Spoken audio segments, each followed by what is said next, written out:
Is that okay? All right.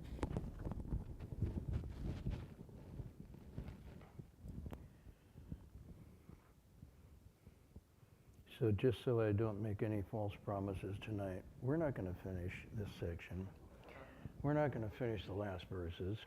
And when September comes around, we won't be starting the next chapter. We'll still be, so I just want to get that out right at the beginning here.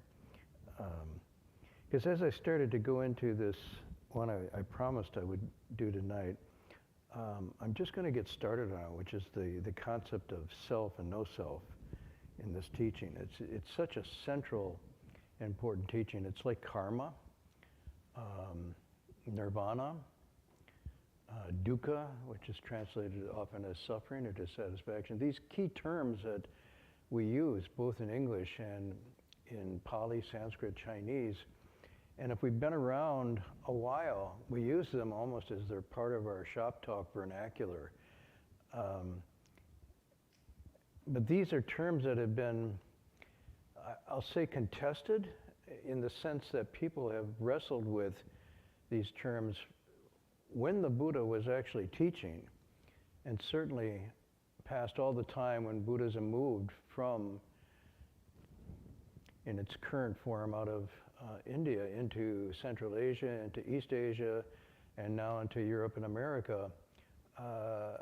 There's so much discussion and complexity to these terms. And it isn't just a question of translation, although that's something of the problem or the difficulty. Because even when there wasn't a translation problem with the Buddha, there was still questions, misunderstandings, doubts, misgivings, and more so after the Buddha left, actual debate and arguments over these. And schools and sects formed around these different interpretation of these terms. So the idea that in one lecture on a Friday night, humble me was going to clear this all up is just totally outlandish. I will just muddy the waters a bit for you tonight on it, and then come back and see if in the summer we can come back to and revisit it. So it turns on this verse here I'm reading, and you have it in your book. Let's see.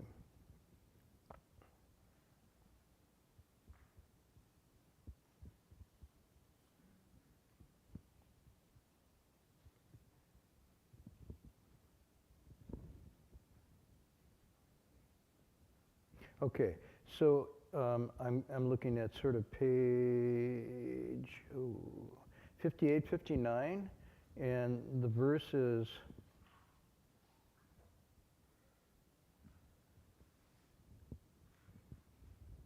众生教我入生死，求其边际不可得，不是如来或妙法，未必宣说是其probably Xing.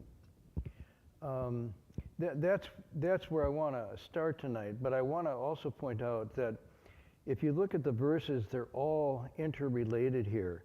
For example, we start, what the Buddha's doing, he's doing something because he's universally transforming living beings. That's the first verse here. Why the universal transforming? Which is interesting because first it indicates that living beings can change and adapt in either direction. So this is the idea, it can go up or down. We're humans now, we can descend and become lesser humans and even fall into lower destinies, or we can ascend. So the transformative change mechanism is a given here. The Buddha's working it as his activity, as his life's project, following these vows. But it also indicates they're difficult to transform. This is the first verse. And then it says, why are they difficult to transform? Because they flow and turn in the sea of love and desire. Powerful emotions that cover over them and allow them not to see. That's what avidya, ignorance.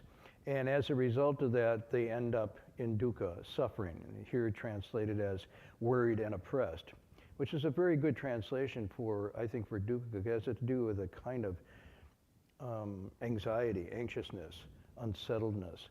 One you can't quite nail down and doesn't seem to respond to any of the artificial things that relieve stress. So it's almost an existential sense of stress that has to do with the human condition. And he vows that this is going to be his practice, even though it's difficult. And then it goes on to say, living beings are remiss. They neglect to take care of themselves. They neglect to attend to their truly human good capacity. They let it go to seed and attach instead to the 5 desires, seeking food, fame, wealth, sex, and sleep, and so forth. And then this key line, making unreal discriminations. So this is really a key thing to where we're going tonight. In other words, they don't see things as they really are. They literally do, they see through a fragmented lens. Then it goes on, it's a vow to save is his practice. Now the verse we got to tonight, living beings become attached to a small quote, self, and enter into birth and death. They seek its boundaries but cannot obtain it. We should wholeheartedly serve the thus come one and obtain this wondrous dharma, and then expound it to others, and that's the Buddha's practice. So I just wanted to go into this one verse as a starting point tonight. I think it's good that the translator put the, what do you call it? It's not the double quotation, single quotation marks around. So if you could have also italicized it, because it's referring to not something that is real, but a projection, a conception. So you could say they become attached to an idea or a conception of a self. And it doesn't say they become attached to themselves. This is really critical. They become attached to a self, an idea of something. If you translate it as they became attached to the self, that would presume there was a self to become attached to. This is really critical. So what the Buddha is arguing, there is no such thing, but they become attached to the idea of that. Almost all identities that we form, that we think are me or mine, are conceptions, are ideas. And they switch and change over our lifetime. We think we're this, we think they're that. I remember the famous poet E. Cummins said when he was a child, his identity was he was the son of his mother and father, and that was his world. His world was I am my son and my mother and father. As he grew up, he became the colleague peer of his friends. As he grew up later, he said he actually, in the end of life, became his poems. And his identity was nothing more than his poems. He had left behind all of these. After that, I don't know, because he passed on, so it'd be interesting to have a postscript. Nonetheless, this way of attaching it, I really favor, become attached to a self, and then enter into, because of this, enter into birth and death. So somehow the idea of birth and death, this cycling, this continual thing, is not necessarily a given, but it has to do with a misconception, a misstep at the beginning. And with that becomes a beginning and an end to this idea of a self. And this goes to the heart of what is meant by self here. So I'm going to get to that. Next line, seek its boundaries but cannot obtain it. How do you think of that? I'm sorry if I woke you up. I know some of you came to sleep tonight, but how do you think of that second line? Because it's quite interesting. They seek its boundaries. What's the subject here? Huh? Self. Okay. That's possible. Is there any other possible interpretation? Or birth and death. So there's, it's not specific here. You could say they seek its boundaries. They seek the envelope of where that self begins and where it ends. But when you really push the envelope here, it's not really clear. See, this is the difficulty. So the boundaries of the self, this hermetically sealed me.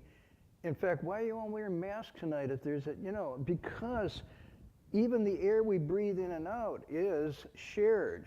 It's not bounded.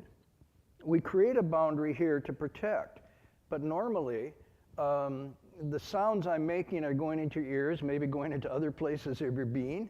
The air that we're breathing is going back and forth. We are constantly, but what I'm saying here is that the boundaries of what we call the self, when you really try to get at it, it's very difficult. Yeah, I'm the son of my mother and father, but they're gone, so what does that make me now?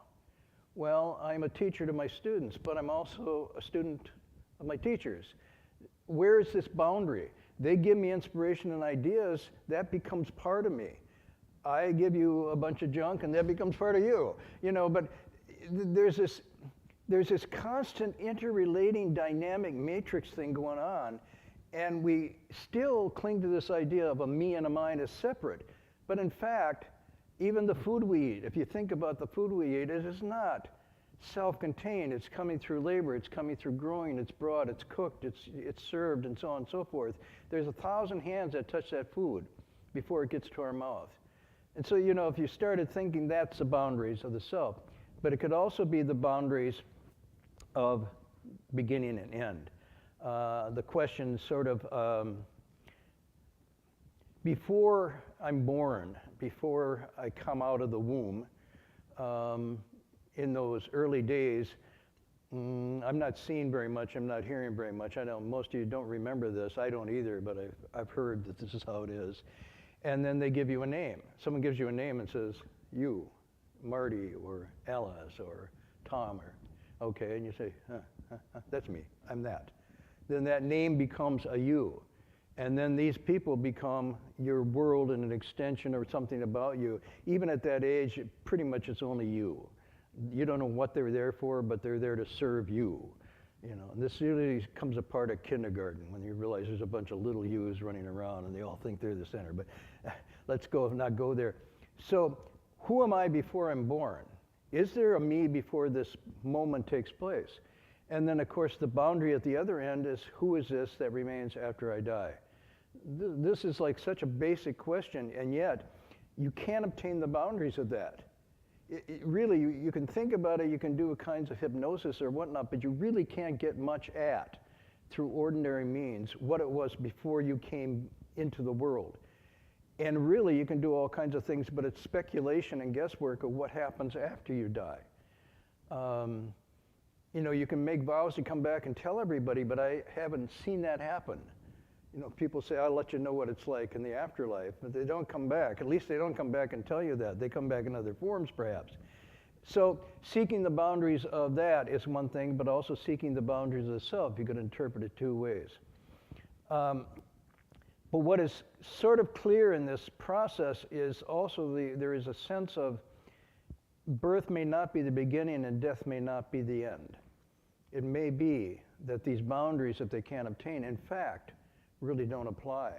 And that the boundary making is an activity of the self making. In other words, the same mind that makes a self then makes boundaries. And then we think these boundaries are real, but in fact, every time we push at them, every time our identity is challenged, every time we get sick, the boundaries sort of fade between health and illness, between living and dying. These boundaries just constantly, you know, like trying to hold water in your hand, it just sort of slips away. Then the passage goes, so the alternative in here is wholeheartedly serve, find good and wise advisors, and listen to and learn and absorb these teachings. And that is the goal of the teacher here, is to expound this to others. So you're given the dilemma, you're given the predicament, but you're also, because of the compassion and the insight of a Buddha or a sage or whatnot, it's to actually see this suffering and go to it and hit it. Now, the tough one here is the self one. So I'll spend some time on that tonight and then maybe go into the next time a little more. It's something that I've wrestled with a lot. Part of it because I come from a background where a self is presumed. My upbringing, my cultural, religious, philosophical heritage was very strong on the idea of a self-contained, rights-bearing monad, me. And that was a universe unto itself, and then there were other yous and me's, and these were two dualistically divided worlds. So when one hears, even if you say attached to a self, and you go, wait a minute, that sounds like it's a criticism. You know, because a lot of our therapies and whatnot is to get attached to a self, is to realize this self, is to bring this self into some reified, clear, distinct entity, not to dissolve it. So in a sense, you have to be quite strong and grounded to explore the not self aspect. But that's another point. But here, this self actually is from, in Sanskrit, it's, anybody? Atman. And in Pali? What is it? Atta, right. So sometimes you'll see an atta, and sometimes you'll see an atman. It's the same expression. It's just Sanskrit and Pali. Some people say it has actually an Indo-European root. I'm not sure, but that would be close to, it's atman, which literally means essence, breath, or soul. So you could see that perhaps whatever the root of this is, it has to do with this sense of atta, atman. That's what we have to look at, because if we look at the self, in the Western psychological philosophical language, we're not talking about the same thing. That's why we have to step back a little here. And I just don't know what the answer is to the translation of this. Because when I heard it, I had a negative reaction to it. When Carl Jung heard it, he had a negative reaction to it and said, oh, this is all about a radical denial of existence. I mentioned this before. When people today still hear it, they think it's just a negative, nihilistic construct, and then gets into these ideas of self-effacement, self-deprivation, not standing up for yourself, and so on and so forth, being able to people walk over you because you're selfless and unselfish, and gets equated with the Christian virtues of the unselfishness. It's not what it's talking about at all. So, in fact, the Buddha did not strictly say there is no self. I'm going to throw this out here tonight. But you could see from that translation, the notion of a self is very different than saying there is no self. Or he didn't say there was nothing whatsoever. He only said that what we think of as our self and everything that is real is not in fact how things really are. I want to clarify that. He did not say there is no self. He simply said what we think of, imagine, construct as ourself and the larger world is nothing, in fact, of how things really are. That's very different. He only argued that there was no such thing as a permanent, unchanging self that could be found. And so when he has a line, I think it's eso me atta, this is myself, he called when you make that, this is myself, misunderstanding the aggregates and so forth as a permanent, unchanging self, you're in the grip of a wrong view. That's avidya. The grip of the wrong view means that little turning of the reification of this into a permanent, unchanging self, that's the fundamental problem. And from that, all the others turn. And that's why the text says, then you enter the cycling of birth and death, of that coming and going of that imagined being. So because all conditioned phenomena are subject to change, they can't be taken to be an unchanging self. Okay, if everything's subject to change and impermanent, they can't be taken to be. My thoughts, my feelings, my body, all of these things are subject to change. They're in constant change. So they can't be taken to be an unchanging self. And that's what Atta or Atman conveyed. Atta and Atman to the people of the Buddha's time meant an unchanging, permanent soul or essence or self.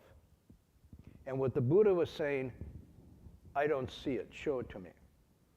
And he said, as far as I show and see, all I see is change and flux and impermanence and everything. And so where is it that you find this? This was how many of the early debates took place between those who held to this view and the Buddha's challenging of this view. He didn't say there is no self. He simply said, show this impermanent, unchanging thing to me. So the problem, I think, to some degree is, and in some cases, this was so complex and hard then as now to hear.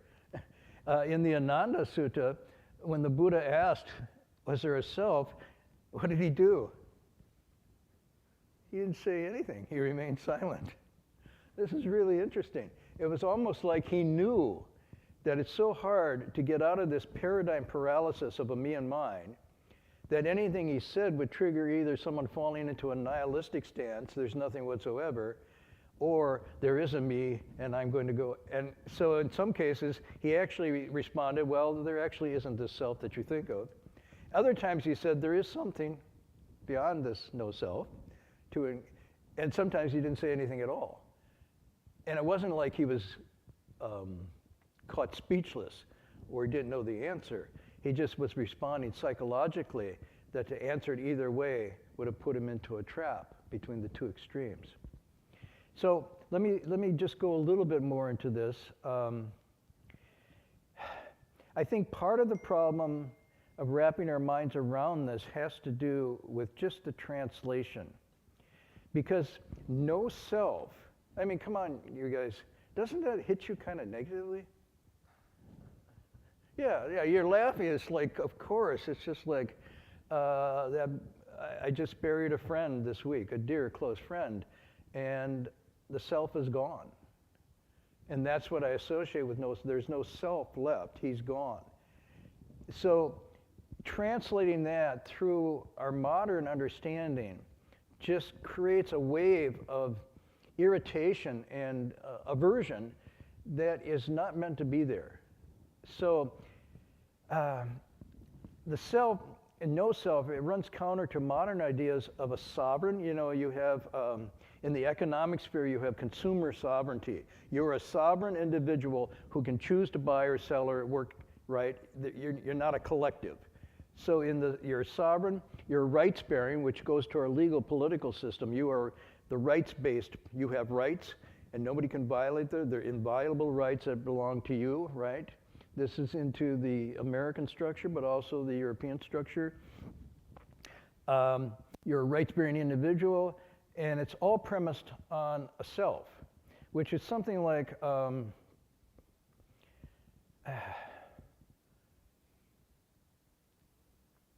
I'll read one philosopher's render on this. First of all, that idea of no self is actually a violation of everything we hold dear. So that's why we have that reaction. Everything we conceive of to be who we are is violated when we hear no self. And to a large extent, people are taking up arms now in their personal worlds because they are defending what they think of as that autonomous self and its boundaries. So we largely live and think and act in this dualistic construction where the me and everything else outside the me is there. So there's me, and then there's everything and everybody else outside of it. And this self that we create imagines a clear distinction between creator and created. So you get into the Judeo-Christian sense of this. And that's why you can't have, you can't become God because God is a creator and you're the creation. So there's this split. But also between self and others and the human and the natural world. All of these become splits off that dualistic framing. This is not the only, I want to stress this tonight, it's not the only way that Western philosophers have thought about this, but it's the predominant way. There are others who move closer to what I would call a Buddhist notion of self, and they're interested in looking at it, but they're not the dominant voices of the Western conception of self. And that's a bounded, unique, more or less integrated, and they say motivational and cognitive universe. I'm a universe unto myself. I'm a dynamic center of awareness and emotion and judgment, and action is organized into a distinctive whole of me, and it's set in contrast against others who are also wholes. So you're a whole isolated universe unto yourself, as I am, as she is, and sometimes we communicate and share, but the boundaries never break down, and that stays intact. I think the Buddha would challenge that outlook. Clearly, if you read just the Avatamsaka Sutra, where it talks about the interpenetration of noumen and phenomena, principles and specifics, worlds, I mean, it's very clear. The earlier thing I was talking about, this total interpenetrating reality that I was just using kind of graphically with COVID or something like that, but if you think about it in a larger dimension, all of human culture, all of human civilizations have been mixing and turning and stewing together for aeons. And it's really hard to find where one begins and the other ends. You can see it with the food we eat, you can see it with the languages we use, the songs we sing, all across, you can just see these patterns of sharing and intermingling going on. People strive to set these boundaries up, but they're working against nature. They're truly working against nature. But anyway, I think clearly the Buddha would challenge that outlook, and I would say as would modern science. I think it's increasingly clear that modern science would not make a strong case for this enveloped, bounded, self-contained universe of a me and a mine. It would almost say the early thing the Buddha would say, and that's a very interesting hypothesis, could you show it to me?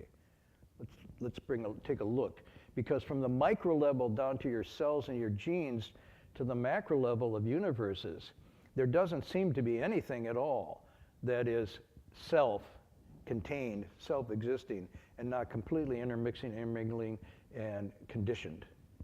Because of this, there's this and this and this. So even I think modern science will talk about self-improvement and self-cultivation and so forth, but it's based on a much more fluid notion along these lines than it is about this contained universe.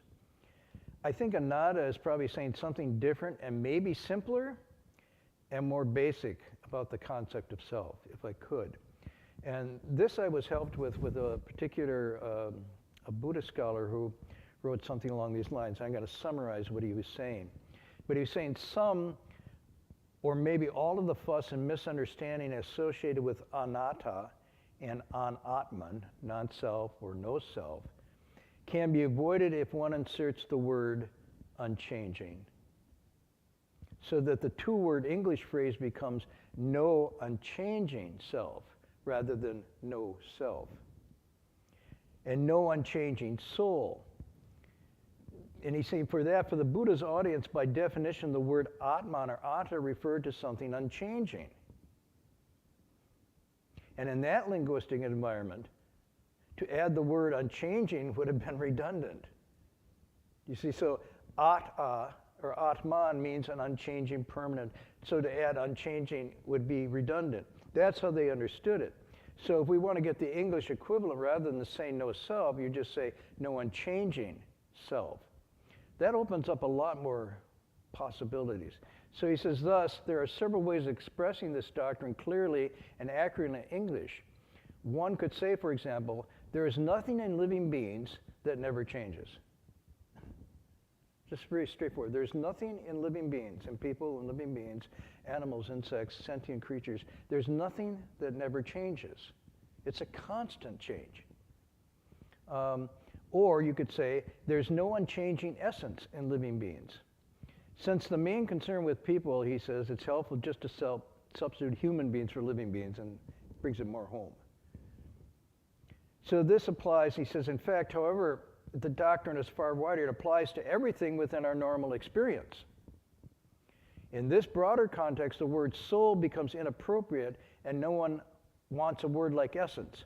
So the cardinal teaching becomes nothing in the world has an unchanging essence, or there's nothing in our normal experience that never changes.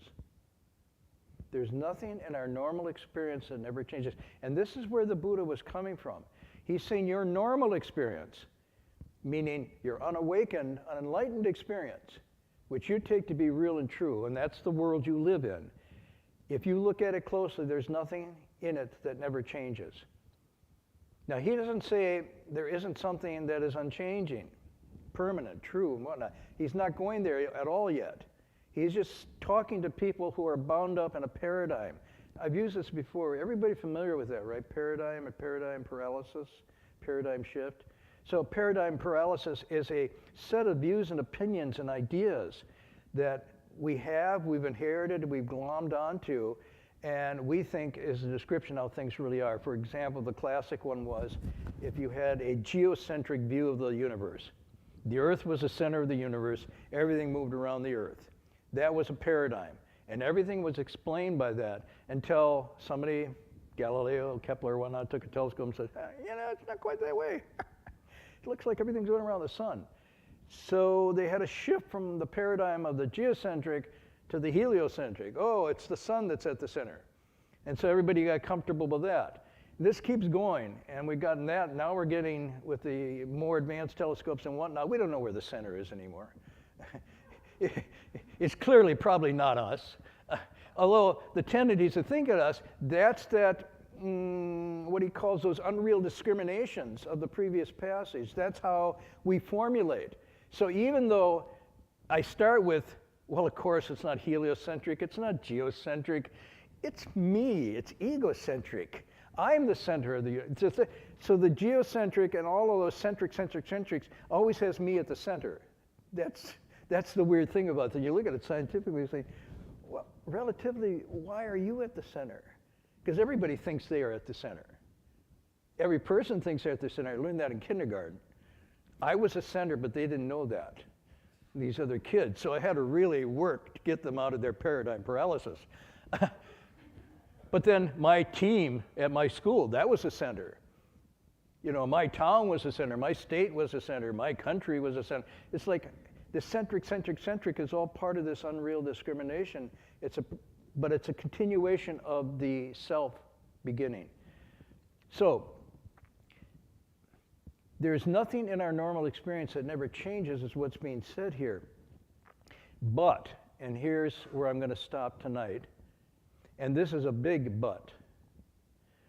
The Buddha did say the Buddha did say and point to that there was something real and true and pure and incredibly joyful to be had once we freed ourselves from the unreal discriminations of our enlightened, ordinary way of seeing things. So this is the tension that I want to really bring out tonight. Going through what it's not, breaking into the paralysis of the paradigm that most unenlightened beings are in, was the Buddha's work. And he had to be careful, because in breaking in, he could easily have it be misinterpreted to say, oh, there's nothing whatsoever. I don't exist, there's nothing matters, and you fall into a real nihilistic void. He had to avoid that, so he couldn't push it past the point of saying, you're still stuck inside here. Once you step outside of this, you're going to go, oh my God, look, well, you have Buddhist equivalent. Okay, oh gosh, look at this. In the same of the wonderful passage from Zhuangzi, where the frog is at the bottom of the well, and the frog is looking up, occasionally looks up, but pretty much the well is the walls around him, the water, and what's below the water, and occasionally the whole universe, which is that blue circle at the top. And someone comes along with a bucket, scoops up some water, the frog gets caught in the bucket and goes, oh, wow, what's going on? It gets to the top and jumps out and looks around and goes, oh my God. I thought that was everything, and I was just looking at it from the bottom of the well. In the same way with the Buddha saying, once we are pulled out of that well, once we are free from that bottom of the well, we will see that there's so much more, and what we thought was ourself was really just a little paper doll almost. And the real self, and what's really pure and incredibly joyful, now is available. But you can't see it from the bottom of the well. And so what cultivation is all about is freeing ourselves from the silo, from the myopic bottom of the well that we put ourselves in with that construction of the idea of a self to begin with. And it's very powerful, it's very strong. I don't mean to be critical about this, I'm trying to be more descriptive. It is so powerful that it is at the heart and the difficulty of the Buddha's teaching in the transforming to get people outside of this confines. It's really, sometimes we're pushed by it. Sometimes we have a disaster or a trauma or a near-death experience, and we feel that envelope kind of open a little bit, but boy, do we close it up fast again. No matter how close it is, if it's somebody close to us and they die. I was talking to people of the friend I mentioned this week who died, who were tearful, really tearful and shaken to their core existentially of his passing, because he was a comrade of ours in martial arts and very strong and healthy. He was the epitome of vigor, and all of a sudden, the last time we saw him, he's almost like a mummy. Skin and bones had withered down, and within a few days, he was gone. And so the people around that had, absorbed his energy in that image, and it's like, wow, and all of a sudden, boom, gone. You could feel the shaking. Within 24 hours, it was gone. Well, what are you going to do tomorrow? Well, what's up? I'm going to do it tomorrow. I'm going to Europe, and I'm going to. So fast does that close up that awareness, and it closes. I don't mean you should dwell on it, but what closes up is not a balanced view, but the enclosure, the bound itself again, and me and mine, and this idea that there's an eternal me and mine somewhere in here that will go forever. And even if I get old and my hair falls out, there's still a me and mine that goes on.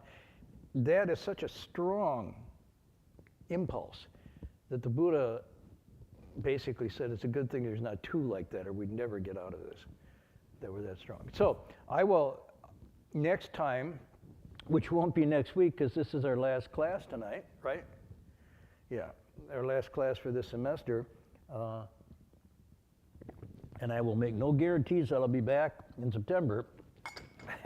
Even if I were younger, I couldn't make it, but how much less. So I got one more thing to do yet, Jinchuan, if you want to. But if you want to, come and sit.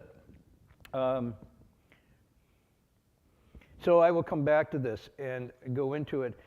Basically, on the other side of this, I want to go into what the Buddha was then proposing. If this no self is not the real, what's being described, what is being described? What is this joyful release?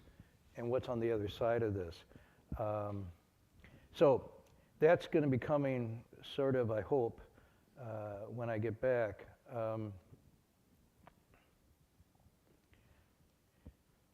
I wanted, though, to just cover a couple verses here just briefly to give a flavor of the next what's moving on. So you have verse 5, which says, living beings have no recourse and are bound up with sickness. They sink into the evil destinies by giving rise to the three poisons and are continually scorched by the great raging flames, using a pure mind to save them as this practice. What's meant here by no recourse is in the grip of this delusion, this self-delusion. And when you're in this paradigm paralysis, there is nothing that makes sense or you can rely on. You look around, but there isn't anything. Everything you look at looks fragile and empty. And the more you look at it closely, you realize no matter what you're depending on, parents, country, lovers, money, wealth, position, privilege, all of these things give you no relief. Everything is thin and fleeting. That's what it means by bound up in this, then there's no recourse. And that creates an anxiety. And that anxiety then leads to a kind of sickness of being, a sickness of soul. I want to use soul in the general sense, not an eternal soul. But this kind of underlying malaise of the human condition where we know deeply it's fleeting and thin and nothing to rely on. And yet the anxiety that's created looking for that or hoping for that, and at the same time being constantly disappointed in finding it, creates really the rub. And that's why it's basically the sickness are the afflictions and the anxiety stemming from the above. And no amount of wealth and power and so forth can cure this sickness. So I will go, and I told you I always try to do a story from the Orange Journal. So I'm going to do an Orange Journal story. You're going to have to bear with this. And I asked Locke to turn up the lights because I can't even read my own handwriting anymore. So this has to do with the verse that just comes after that. Living beings confused and deluded, they lose the proper path. And by constantly walking on crooked paths, they enter dark places. And for their sake, the lamp of proper Dharma is lit. Eternally being a brilliant illumination is his practice. So this idea in this existential angst, of the human condition, there is a out, there is an escape. And this Dharma is not the escape, but it's the light that you use to find your way out. And this idea then of the positive side of this is what Dharma is for. At the deep human level, this is what Dharma is all about. It's to address this great matter. So this is a story, and I'm going to read it. Wow, even with my glasses. Okay, so I'm just reading it raw from the journal. Sitting.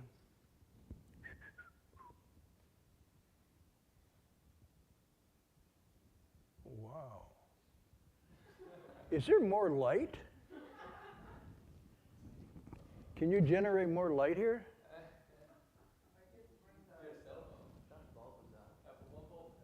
Oh, the bulb is out right above me. Thank you. Then I don't feel so blind. Wow. You got a flashlight? Okay. For their sake, the lamp of proper Dharma is lit. Okay. Will I burn your phone out? Okay.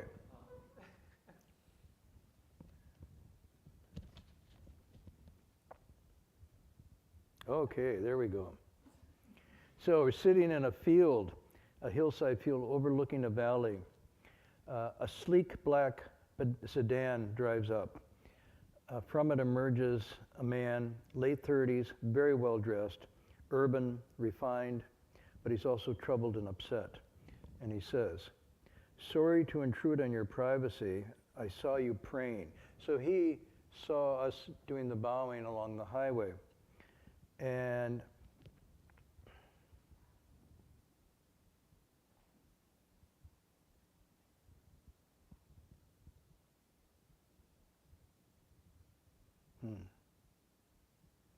he said, "I got a bit of an inspiration, and I usually don't act impulsively." These are the things he said. "I'm not the type of person to lean on others, but I need to talk to someone, and I saw you, and I knew you had the answer." Okay, that's his intro. Wow. And I said back, "Well, we don't really talk, especially Heng Sure, and besides, we're not counselors, so there's probably no way I can help you." I really didn't want to go into whatever this was. He said, "I don't believe that. I don't believe that you don't have the wisdom to help me. I know you can understand my plight. At one look, I could tell. But I don't want to pressure you.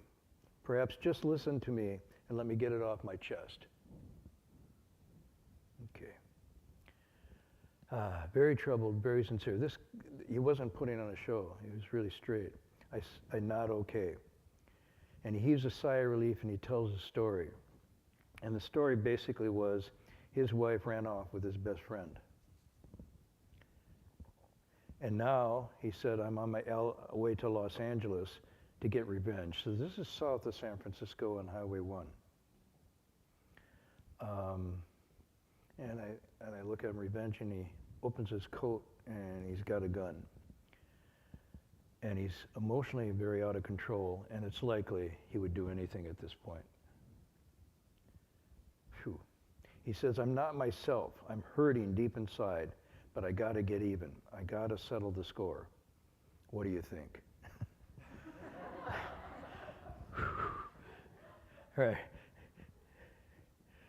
So you don't open a book here and talk. And I said, well, maybe just be patient for a minute and wait and cool down until you can see the situation clearer. And then for some reason I just said something that came out of the teachings, is that everything that happens to us comes from something we ourselves have done. Even if it's hard to take, still it's what we ourselves created. This is sort of what the Buddha taught. And if you act now, you're only going to make it worse. So he sat there for a long time pausing. He says, you know, that makes sense. But the pain and rage inside me is tearing me up. I feel like I'm going to explode if I don't do something. What can I do to cool down and take away my pain? And again, on another impulse, I said, well, sometimes we recite the name, we call it the name of this greatly compassionate, cool down bodhisattva called Guanyin. And I said, let's just do a few minutes. It goes like this, and you don't even have to say it, just let it run through your head as I recite it. And then he suddenly opened his eyes and he says, maybe this is unrelated, but now while we're reciting here, I now remember early on in my marriage, I cheated on my wife.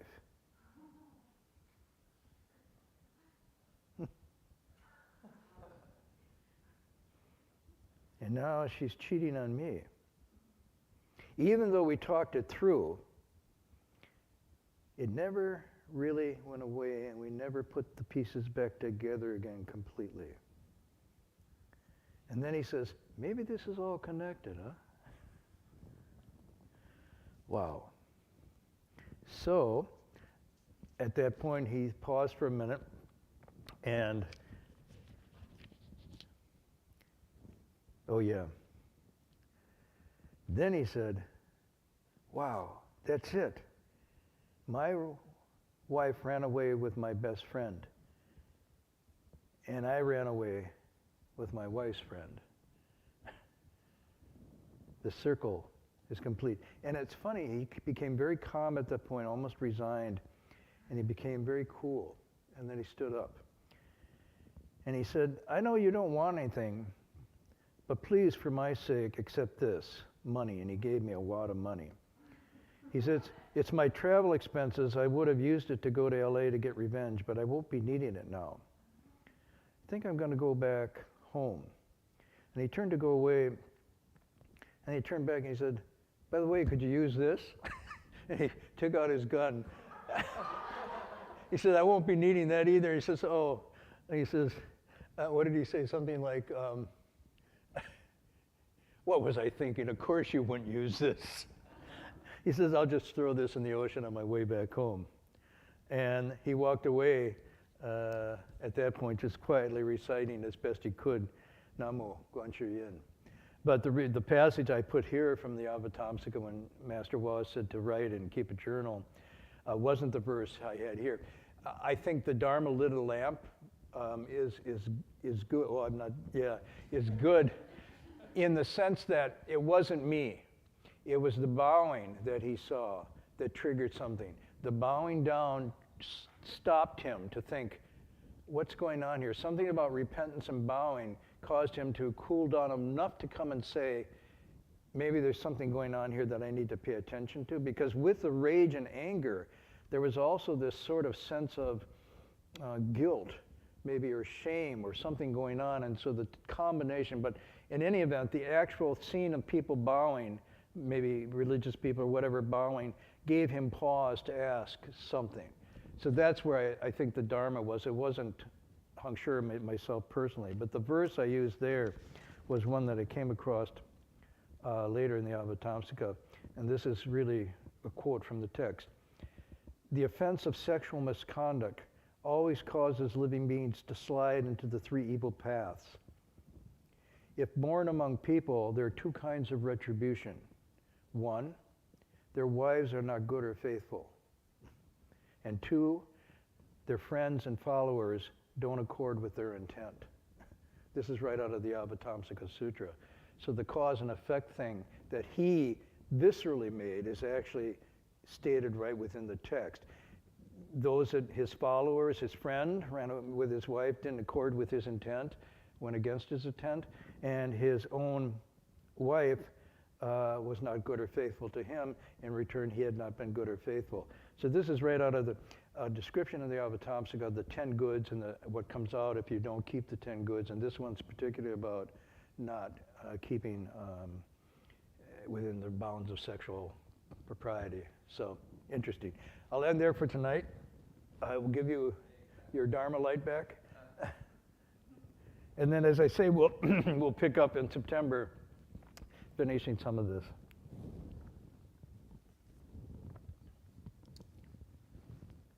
Okay, testing. 1, 2, 3. Good luck. Okay, so good evening, everyone. I think people probably know Jing Weishu and myself have been away for a couple of weeks.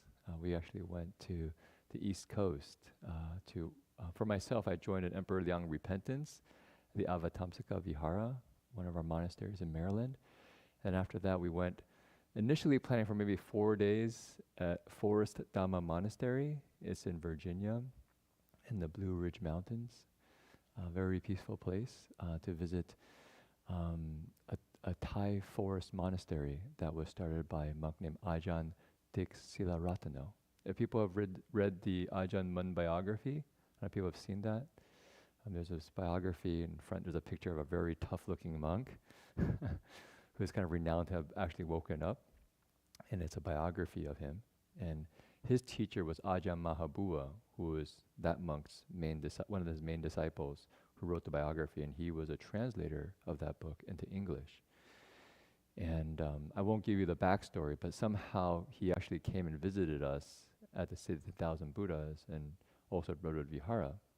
And so Jing Weishu and myself thought it would be a wonderful opportunity to also visit him, because they're really building a forest monastery, both the kind of environment, like the buildings, but also developing a training for those who show up. So we thought, yeah, let's go over there and kind of explore. So initially it was 4 days, but what happened was, at least for myself, I actually got a positive COVID test. And so I had to isolate in the kuti, in the small meditation hut, for like almost 10 days, just pretty much on my own. And they eat their noon meal very early, like at 8 a.m., but they would bring for me, maybe 9:30. And you have one breakfast a day, pretty much. They have one breakfast a day. And so they bring the food, and that was my interaction with a living person for the day. Someone would come with some food. And when Jing Weishu and myself reflect on the experience, we have to say, it's like monk paradise. We had this little, if you just imagine, you're in the Blue Ridge Mountains in the forest, completely quiet. And they have this little, I was actually staying in these very beautiful kutis that's made completely from logs. So it's like this log cabin, but it's a very small one, right? And inside there's pretty much nothing. There's a kind of a little cushion to sleep on, like a very thin one. And like a Buddha altar, some Dharma books, and that's pretty much it. And as I was in the kuti, there was a couple of things that really hit my heart. One was this actual kind of rekindling of my kind of monastic calling that I could really feel. As I was kind of even writing my own journals, I kind of reflected, I'm an ABC, American-born Chinese, and our tradition clearly has deep Chinese roots, right? We have our Chinese ceremonies, a lot of the characters that you see around are Chinese, and I would say the emphasis oftentimes on collective practice. Everyone's in the Buddha hall practicing together. I was just in the Emperor Liang Repentance, and it's a beautiful ceremony if anybody's ever participated in it. The music is like exquisite, and everyone's practicing, many hours together, bowing to the Buddha and chanting these elegant classical Chinese verses and prose around repentance. And so I would say over the years, that side of me has really been supported. But out in the forest by myself, I could feel the part of me that's kind of American, the kind of the little bit likes to venture out on their own to kind of explore. There was a space, a kind of openness to kind of just allow the mind to kind of settle without actually anybody watching me.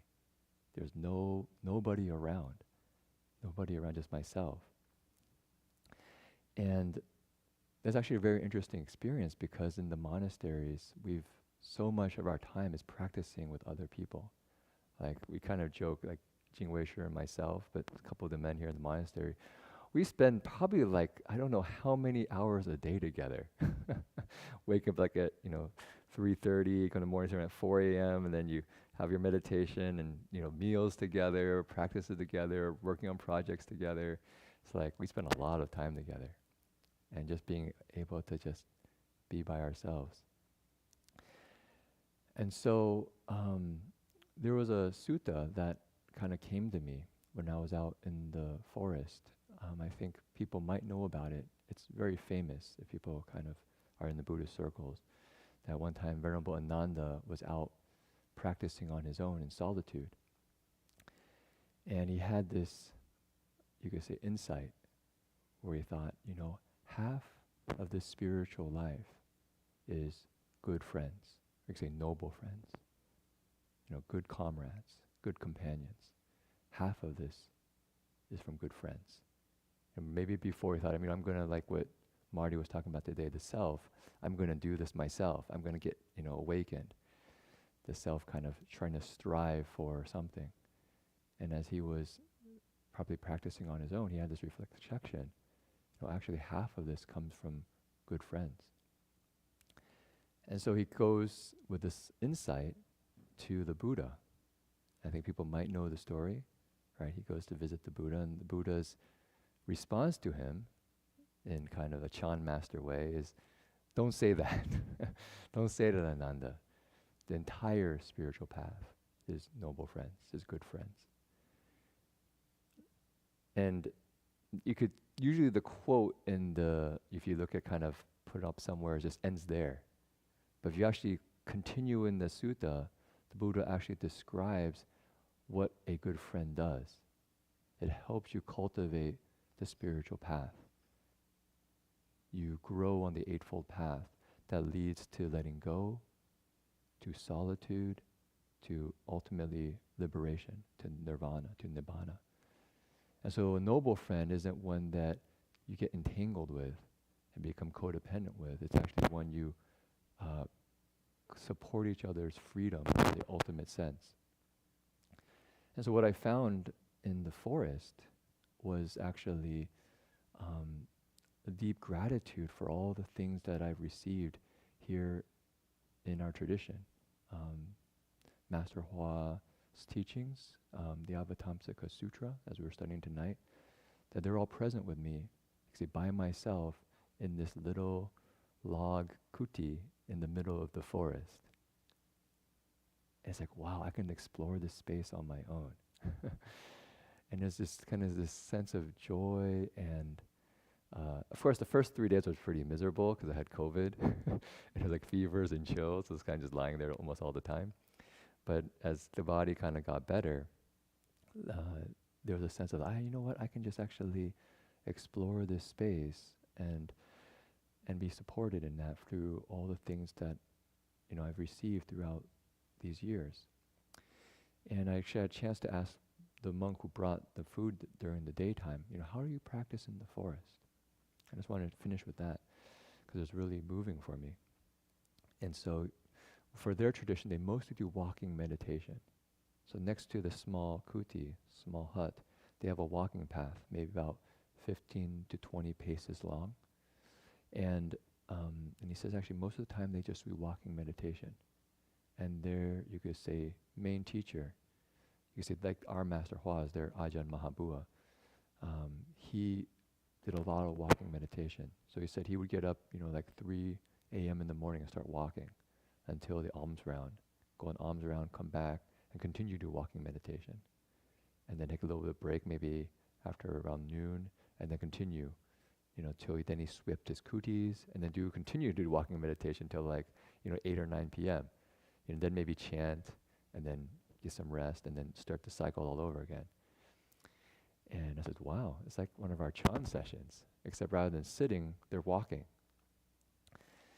And so I had tried a little bit of that too. I started walking back and forth, I'd went out and just started walking on the path. Like, well, it's quite pleasant, It's like you're just walking back and forth in the trees. So I asked him, how do you do it?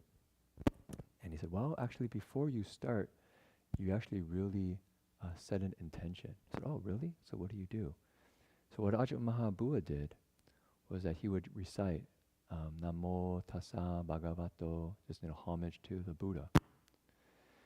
And then he would actually recall all of his spiritual teachers and all of his parents, all of his friends, all these different beings, and have a sense of repaying their kindness. And then he would cultivate the 4 boundless hearts for all of them and for himself. And then set a really clear intention that I'm going to stay on my meditation topic like life depended on it. I said, wow, that's pretty serious, you know. And I was just reflecting on myself. I just kind of strolled out there, you know, started walking back and forth. Oh, let's just done that and go back into Kuti. I said, yeah, you actually set a time that's very clear. I said, oh, okay. And then I tried that, you know, the rest of the time I was there. And each time we start the walking meditation, just kind of reflect, you know, kind of pay, you could say, homage to the Triple Jewel, to the Buddha, and then recall all that I've been given, all the conditions that support, quote unquote, me. As Marty was just saying, the me is this kind of amorphous thing, but if we actually reflect, so many things come together as conditions to allow this experience to happen. It's not somehow we are the creators of this experience only. There's actually profound interconnections that are happening all the time. And just to bring that to mind and actually really see the kindness there that's happened. And then to actually intentionally bring a heart of kindness to the space, to those relationships, a heart of compassion, a heart of rejoicing, or you could say, really wanting people to do well, to be happy. And then finally, equanimity, a sense of giving each person their own space to follow their own path. And then setting intention to practice. And I found during that time, it was just kind of a very joyful chance to just allow myself to just walk on the path back and forth, back and forth. What I did was actually recite Gwana Bodhisattva's name, actually, what Marty was talking about. And it was just kind of this refreshing experience. And so I thought to myself, you know what, in a way we can actually bring this to every aspect of our lives. It's not something that we just have to wait till we do walking meditation. But, you know, each of us sitting here tonight, coming to listen to a Dharma talk, you know, what is our intention in being here? And we reflect, well, actually, how many things came together to allow me to be here, to learn the Dharma? And what am I going to do with that? I think it's a valuable reflection. And if we we begin to live our lives from that place, I think we begin to realize how rich our experience is. You know, how meaningful every moment can be. Because it's actually, I say, we only live in the present. And so we bring our hearts and minds to that space, moment to moment, then actually our hearts can actually be quite expansive. So anyways, just want to share a little bit from our stay at Forest Dhamma Monastery. So our stay ended up being for about 2 weeks. But we felt actually it was very a kind of a blessing in disguise, being able to just spend it in solitude in the forest. And honestly, it gave us a deep sense of what we could also, as we're trying to build a monastery in the forest ourselves, Rudra Vihara, you know, what are the elements that we can nurture there to help support somebody coming to practice in nature. So yeah. Okay. So we dedicate merit. Any announcements? Well, okay, I can say we are planning on having our Buddha's birthday on June 11th. We don't know the time yet, but it's a little bit later because I think if people have been following our schedule, we have a lot of retreats coming up. So there's a retreat next week at DRBU that's not open to the public, but we have Bhikkhu Bodhi coming, which we're really grateful that he's able to come and teach. Actually, one of them is on mindfulness of death, one of the topics that he's going to be teaching on. Another retreat after that is early June. I think it's June 3rd? June 3rd to 10th on the extension website. So it's kind of on a waiting list, but please sign up if you're interested, and we can see if there's space, because oftentimes people cancel. So if you have time then, It's mindfulness to heartfulness. And Marty will also be teaching there with Doug Powers and Dharma Master Heng Sure. And so it should be a really great experience to be able to practice with good friends and listen to the Dharma. And after that, we have actually Buddha Root Farm in the end of July. You can find that at buddharootfarm.org. Otherwise, I think this class will be taking a summer break. And I'm not sure if Stephen Tainer's is maybe having maybe 1 or 2 more classes and also probably going on summer break. So we're also starting our first Tuesdays here again in person with the Bayagiri community. So they're coming the first Tuesday of the month. So the next one will be June, I think probably 5th or 6th if people look at their calendar on Tuesday. Same in July and August. And Spirit Rock or James Baraz is also starting his regular Thursdays as well. I think once a month. So I think the next one's on May 25th, I believe. So if people are interested, just check out our Berkeley Monastery website. And we're hoping to start more and more in-person activities so that we can actually be in each other's presence. Okay? Anything else, Jingwei Shi? Nope? Okay. So we can dedicate merit.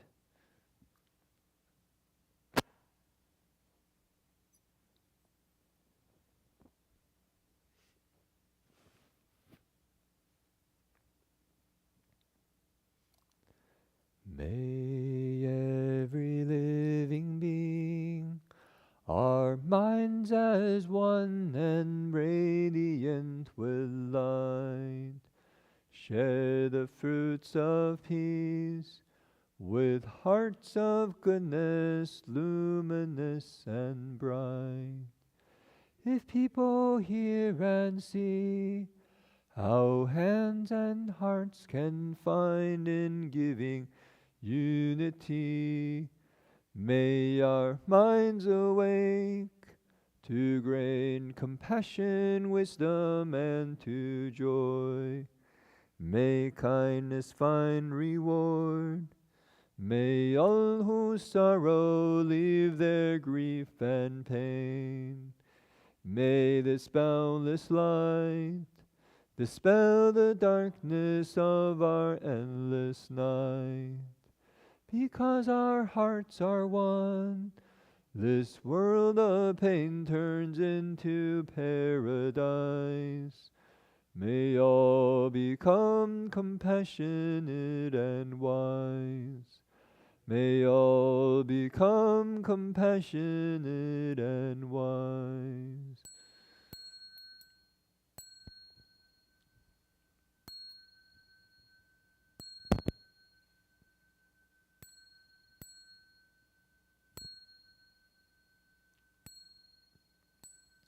Bow in respect to the 3 jewels.